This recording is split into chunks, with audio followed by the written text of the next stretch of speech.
Assalamualaikum warahmatullahi wabarakatuh. Baik, apa kabar semuanya? Jadi pada video kali ini, saya akan membagikan sedikit tips dan trik untuk bagaimana kita merencanakan karir. Nah, perencanaan karir ini sangat perlu, ini sangat penting bagi kita atau bagi adik-adik di kelas 8 dan 9 SMP dan juga kelas 10, 11, dan 12 SMA atau mungkin SMK sederajat. Nah, lalu kira-kira poin-poin apa sih yang akan dibahas dalam video ini? Nah, jadi yang pertama adalah di dalam video ini akan dibahas mengenai apa itu perencanaan karir. Jadi nanti ada pemahaman tentang perencanaan karir itu apa. Lalu yang poin selanjutnya, manfaat atau tujuan dari perencanaan karir ini itu apa? Jadi nanti juga dijelaskan. Lalu hambatan-hambatan. Jadi kan ketika kita itu menyusun atau ketika kita itu membuat sebuah rancangan, itu harus dipikirkan kira-kira itu ancaman-ancamannya atau hambatan-hambatannya itu apa kan? Atau mungkin hambatannya nanti dulu, nanti akan dijelaskan di dalam video ini. Dan juga di sini saya nanti akan membantu adik-adik sekalian bagaimana menyusun atau membuat rancangan perencanaan karir ini dengan baik. Nah, kita mulai dari poin pertama. Jadi di poin 1 itu kan ditanyakan, apa sih Kak yang namanya perencanaan karir itu? Nah, jadi gini adik-adik. Di sini Kakak akan jelaskan yang namanya perencanaan karir itu apa. Yang dimaksud dengan perencanaan karir yaitu sebuah proses untuk menentukan tujuan dan juga jalur untuk mencapai tujuan karir kita. Nah, jadi untuk mencapai sebuah tujuan itu dibutuhkan sebuah jalur atau sebuah rencana. Lalu rencana-rencana itu bertujuan untuk misalkan untuk perencanaan karir kita itu ada rencana A. Jika rencana A itu gagal, maka ada rencana B. Jika rencana B itu gagal, ada loh rencana C. Rencana C mungkin itu bisa digunakan. Dan jika mungkin rencana C itu masih gagal, berarti ada salah satu step atau ada salah satu tahapan yang mana tahapan itu gagal kita capai, atau mungkin perlu kita koreksi lagi. Atau mungkin jika tetap gagal, berarti memang itu bukan passion kita, itu bukan kemampuan yang kita miliki. Masih banyak kesempatan karir lain, masih banyak kesempatan berkarir pada bidang-bidang yang lain, maksudnya begitu. Jadi sangat pentingnya untuk merencanakan karir yaitu agar kita memiliki kesiapan mental untuk menghadapi berbagai macam hasil dari proses-proses perjuangan kita atau mungkin proses usaha kita.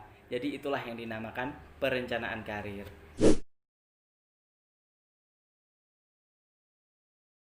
Jadi maksud pertanyaan poin 2 itu tujuan dari perencanaan karir ini gitu kan. Tujuan perencanaan karir di sini ada banyak sebenarnya, tapi Kakak di sini akan membahas tentang inti-intinya saja. Jadi intinya dalam perencanaan karir itu bertujuan agar kita atau agar adik-adik sekalian itu mengetahui minat dan kemampuan yang kalian miliki.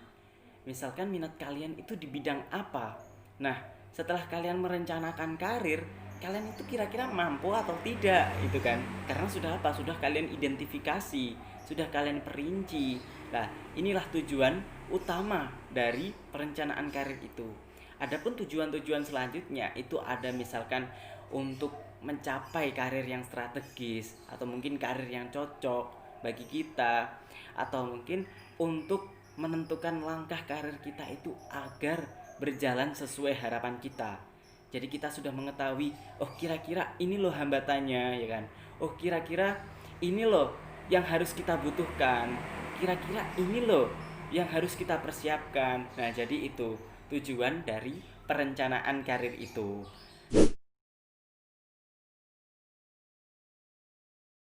Sekarang kita akan membahas poin nomor 3, yaitu tadi ditanyakan, apa sih Kak hambatan-hambatan yang kita hadapi ketika kita itu menyusun rencana karir kita atau kita itu merencanakan karir kita. Nah, jadi begini, hambatan-hambatan yang mungkin kita hadapi yaitu berhubungan jelas ketika kita merencanakan karir kita. Jelas yang pertama, hambatan kita kadang ada di orang tua atau mungkin nilai dalam sebuah keluarga. Jadi nilai dalam sebuah keluarga ini sangatlah menentukan karir kita. Misalkan seorang keluarga atau seorang anak yang dilahirkan berlatar belakang seorang guru, secara tidak langsung orang tua itu akan menyuruh, menuntun anaknya agar bagaimana bisa menjadi seorang guru, gitu kan. Lalu seorang orang tua yang berlatar belakang militer kebanyakan akan menyuruh anaknya juga atau akan mengarahkan anaknya juga untuk menjadi seorang militer. Nah, ini loh nilai dalam sebuah keluarga ini sangatlah menentukan. Misalkan jika kita itu bertolak belakang dengan nilai keluarga, itu harus ada pembicaraan yang intens antara anak dan orang tua. Nah, di sini anak juga jangan merasa terbebani. Jika memang itu mengganjal, itu tidak cocok, coba bicarakan perlahan-lahan adik-adik. Bicarakan perlahan-lahan dengan orang tua kita. Lalu setelah itu barulah kita memikirkan, oh iya, kira-kira jika saya sudah direstui, sudah didukung, apa yang harus kita lakukan? Mungkin kita meningkatkan belajar kita, kita sungguh-sungguh untuk mendapatkannya, atau sebaliknya, kita tidak didukung, itu kita malah tidak apa ya? Kita kalau tidak didukung itu malah gembos, atau mungkin kita itu malah tidak semangat. Jangan, tetapi buktikan, atau mungkin carilah. Misalkan tidak ada biaya pak, saya tidak ada yang membiayai gitu kan, tidak yang membiayai kak saya. Itu jika kalian memang sudah sungguh-sungguh, kalian bisa loh mencari yang namanya beasiswa dan sebagainya. Nah, itulah di poin nomor 1. Nilai dalam sebuah keluarga ini sangat adalah sebuah hambatan untuk merencanakan sebuah karir. Lalu yang namanya nilai dalam sebuah keluarga itu ada kaitannya dengan ekonomi keluarga. Nah, jadi poin B, poin yang nomor 2 ini mengenai hambatan, ini ekonomi keluarga juga sangat menentukan. Misalkan anak pengen sekali kuliah, tetapi orang tua tidak mampu. Lalu anak pengen sekali kerja, tetapi orang tua ini mendukung anaknya agar bisa kuliah. Bagaimana caranya? Orang tua kadang tidak berpikir. Terus kadang ada yang mendukung, oh le, kamu sekolah saja, kamu kuliah saja gitu kan. Tetapi tidak ada solusi. Misalkan, oh bagaimana nanti pembiayaannya? Nggak ada pemikiran seperti itu. Nah, jadi di sini anak itu harus mengerti. Kira-kira jika saya itu kuliah, saya itu nanti ada yang biayai nggak ya? Kalau tidak, kira-kira bagaimana? Itu siswa atau anak-anak atau adik-adik sekalian itu harus memikirkannya mulai sekarang. Maka dari itu, yang namanya perencanaan karir juga bertujuan untuk itu, untuk merencanakan hal-hal yang mungkin tidak terduga atau mengatasi sebuah hambatan. Jadi di dalam ekonomi keluarga, misalkan mohon maaf jika adik-adik sekalian itu berasal dari keluarga yang tidak mampu, itu jangan malu-malu untuk mencari beasiswa.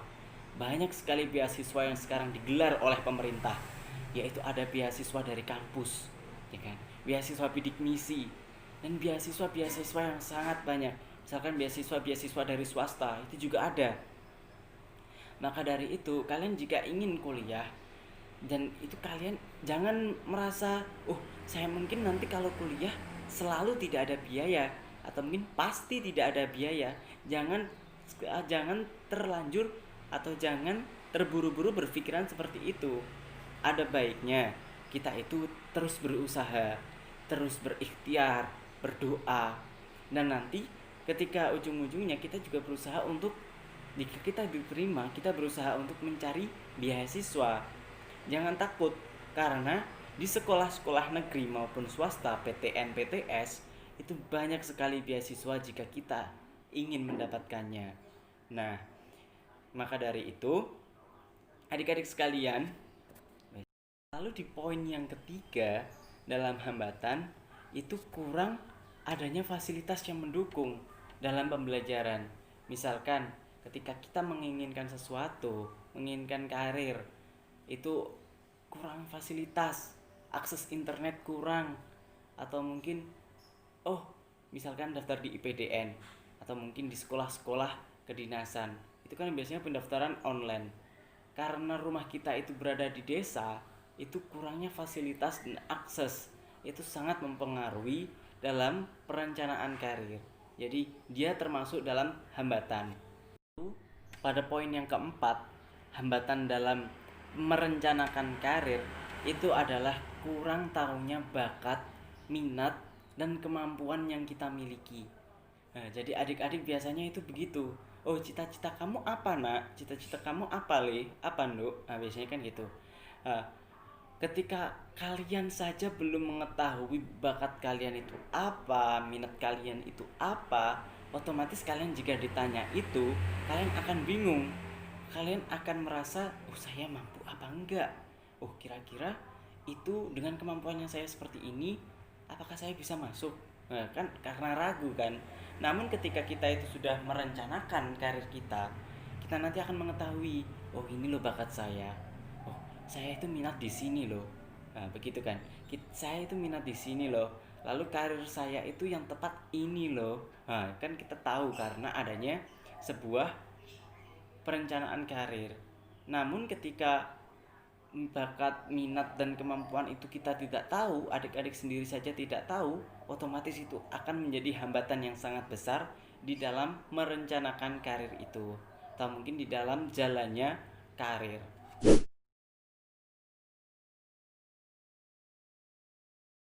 Nah, jadi pada poin yang nomor 4, di sini ada yang tanya, bagaimana sih Kak tahapan dalam perencanaan karir atau dalam merencanakan karir? Yaitu tahapannya yang pertama ya. Yang pertama, kita harus paham akan diri kita dulu. Yang pertama itu modalnya. Karena apa? Karena pemahaman akan diri itu dapat menjadikan kita itu percaya diri. Oh, karena saya sudah mampu, karena kira-kira ini loh yang membuat saya itu bisa, maka kita itu akan berusaha. Lalu apa saja? Nah, pemahaman akan diri itu ada 4. Yang pertama, itu pemahaman akan kelebihan kita. Jelas, jadi apa-apa yang menonjol dari diri kita, itu kita tulis.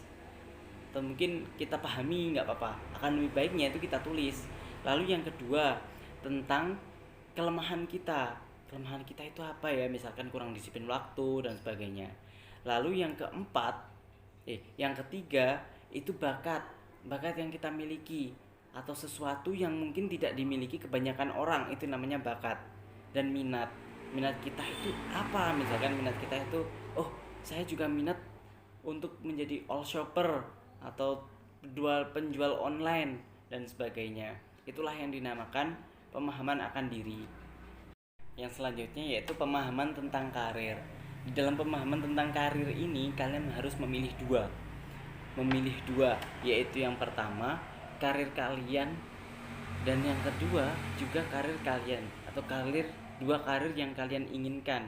Misalkan karir yang pertama itu kalian ingin melanjutkan studi lanjut di perguruan tinggi, itu kalian sebutkan perguruan tingginya mana, program studinya apa, lalu kira-kira UKT per bulan, UKT per semester itu berapa, dan kalian itu tinggal di sana kos atau kontrak atau bersama saudara, itu kalian tuliskan. Lalu jika kalian, dan bagaimana persyaratannya, oke itu tadi saya kelupaan.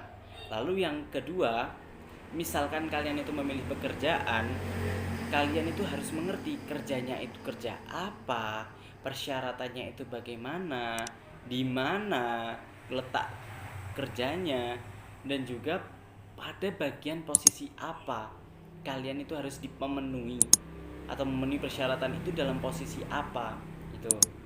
Itu jika kalian memilih bekerja. Namun ada yang tanya juga, loh Kak, kalau misalkan saya memilih kedua-duanya itu adalah kuliah, cuma beda prodi, beda program studi, bagaimana? Ya jawabannya nggak apa-apa, asalkan kalian tahu perinciannya itu apa. Intinya sama kayak tadi, kalian sekolahnya itu di mana, program studinya itu apa, akreditasinya bagaimana, lalu UKT per semesternya itu berapa. Nah jadi itu intinya. Nah, lalu setelah kalian itu mengerti tentang pemahaman diri dan pemahaman karir kalian, kalian akan menganalisis. Oh, jadi kira-kira itu saya pilihan pertama ada dua pilihan, yaitu pilihan pertama misalkan saya kuliah di UM dengan program studi ini dan biayanya segini, dan saya memilih kerja. Oh, saya kerja di pabrik ini dengan persyaratannya ini dan gajinya segini. Itu sudah di dalam kesimpulan, di dalam analisis. Kalian sudah menganalisis dari dua itu. Sampai di sini paham? Mungkin akan kakak lanjutkan. Jadi setelah kita menganalisis apa kira-kira itu bagaimana, lalu kita hubungkan dengan melihat hambatan-hambatan yang telah kita lalui. Misalkan saja kita tidak ada hambatan, lurus saja, ya sudah, kalian aman. Tetapi jika kalian banyak hambatan, itu kalian bisa berkonsultasi. Misalkan hambatan kalian dengan orang tua, kalian bisa membicarakan hal tersebut dengan orang tua. Namun jika orang tua tidak mampu, kalian bisa menceritakan hal tersebut kepada orang yang mampu menampung aspirasi kalian. Misalkan saja guru BK di sekolah, atau mungkin kalian bisa di tengah-tengah pandemi seperti ini, kalian bisa melewat chat dengan sopan. Bu, begini cerita, atau Pak, begini. Kalian cerita intinya. Nah, lalu setelah kalian menganalisis tadi dan melihat faktor-faktor pendukung atau mungkin yang tidak mendukung kalian, itu kalian sekarang mensintesis. Jadi mensintesis di sini mengkerucutkan. Oh, intinya poin pertama saya ingin kuliah di Malang, program studinya ini gitu kan. Lalu yang kedua, saya kerja di pabrik ini. Sudah, itu saja dianalisis. Nah, setelah adik-adik tadi mengsintesis, memilih dua poin karir yang adik-adik minati, itu sekarang kita seleksi. Kita seleksi dengan cara setelah melihat kelebihan, kekurangan, bakat dan minat adik-adik bisa memilih salah satu dari kedua ini. Kira-kira mana yang paling barokah, mana yang paling mantap adik-adik kerjakan, mana yang paling kira-kira itu memungkinkan. Misalkan, oh karena orang tua saya mampu, oh saya kuliah lah. Oh karena mungkin saya kurang, kelemahan saya itu berpikirnya lamban, maka saya lebih memilih kerja daripada kuliah. Atau mungkin karena faktor ekonomi, saya memilih kerjalah. Atau mungkin karena faktor ekonomi, saya memilih kuliah sambil kerjalah. Nah, ini di poin seleksi, dan alasannya itu kalian sebutkan kenapa kalian memilih salah satu dari itu. Misalkan saya memilih kuliah di ini, program studi ini, karena menimbang dari kelemahan saya yang ini, atau mungkin kelebihan saya yang ini. Itu kalian sebutkan. Untuk apa? Untuk menambah komitmen diri ini. Jadi begitu. Nah, sekarang sudah sampai pada tahapan terakhir, yaitu tahapan eksekusi. Di dalam tahapan eksekusi, ini kalian akan dituntut bagaimana kalian itu bisa berkomitmen, bisa menggapai atau bisa mencapai tujuan karir kalian. Misalkan saja, kalau kalian ingin kuliah, kalian harus berusaha belajar sungguh-sungguh, banyak mencari informasi-informasi yang up to date, informasi-informasi terbaru, atau mungkin informasi-informasi kedinasan, sekolah kedinasan, atau mungkin juga biaya siswa dan sebagainya. Jika mungkin kalian memilih kerja, kalian di dalam eksekusi ini bisa kok memilih bagaimana caranya menjadi yang profesional, atau mungkin persyaratan-persyaratan apa saja kalian harus mengetahui di dalam eksekusi ini, dan juga kalian harus menerapkan dalam kehidupan. Misalkan saja jika kalian ingin menjadi seorang polisi, nah di situ membutuhkan, saya harus kesemaptaan jasmani itu harus bagus. Maka dari itu kalian di eksekusi ini kalian mulai latihan, mulai makan makanan yang bergizi, menghindari rokok dan sebagainya. Atau mungkin jika kalian bekerja di pabrik, kalian harus menerapkan kedisiplinan. Misalkan, yang tadinya kamu itu belum, atau adik-adik sekalian itu belum tepat waktu, belum disiplin waktu, akhirnya dengan kalian berkomitmen di eksekusi ini, kalian bisa kok tepat waktu, menjadi tepat waktu, mudah dibangunkan saat tidur dan sebagainya. Itu adalah yang namanya disiplin waktu. Dan itu adalah eksekusi, bentuk komitmen diri, bentuk keseriusan kalian akan karir kalian. Jadi begitu. Cukup sekian video kali ini, bila mana di dalam video ini banyak terkandung kata-kata yang tidak enak atau mungkin kata-kata yang sulit dipahami, saya mohon maaf yang sebesar-besarnya. Bila mana ada yang perlu ditanyakan atau mungkin ada kurang jelasnya di dalam video ini, bisa komentar kolom di bawah ini. Jadi jangan sungkan-sungkan, jangan ragu-ragu untuk komentar. Kritik dan saran kalian sangatlah membangun. Terima kasih, semoga dalam perencanaan karir kalian bisa mendapatkan hasil yang barokah. Cukup sekian, terima kasih. Wassalamualaikum warahmatullahi wabarakatuh.